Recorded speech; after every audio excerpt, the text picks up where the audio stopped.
সূরা বাকারার প্রথম ৩ আয়াত অর্থসহ পড়ছি।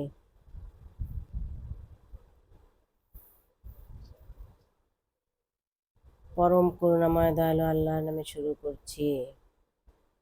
আলিফ লাম মিম। ইহা সেই কিতাব যাতে কোনো সন্দেহ নাই, মুত্তাকিদের পথ প্রদর্শক।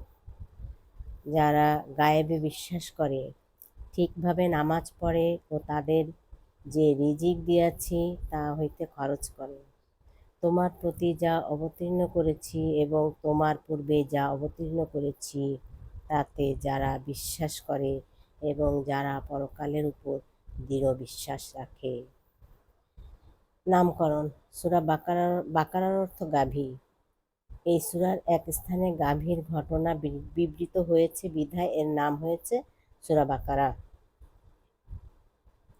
শানে নজুল হলো মালিক ইবনে সায়েদ নামক এক ইহুদি কুরআন সম্পর্কে মুসলমানদের মনে সন্দেহের সৃষ্টি করেছিল। এই সন্দেহের অবসান করতেই আল্লাহ তাআলা এই সূরার প্রথম 10টি আয়াত নাজিল করেন, যার সর্বপ্রথম আয়াতটি হলো, এ সেই কিতাব যাতে কোনো সন্দেহ নেই।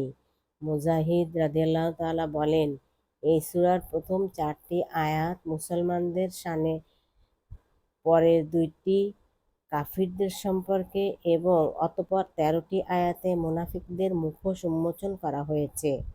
ফজিলত।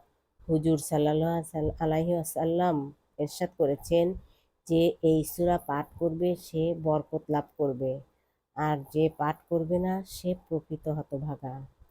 আমল। এই সূরা নিয়মিত পাঠকারীর উপর কোনো জাদুকরের জাদু কখনো প্রভাব বিস্তার করতে পারবে না।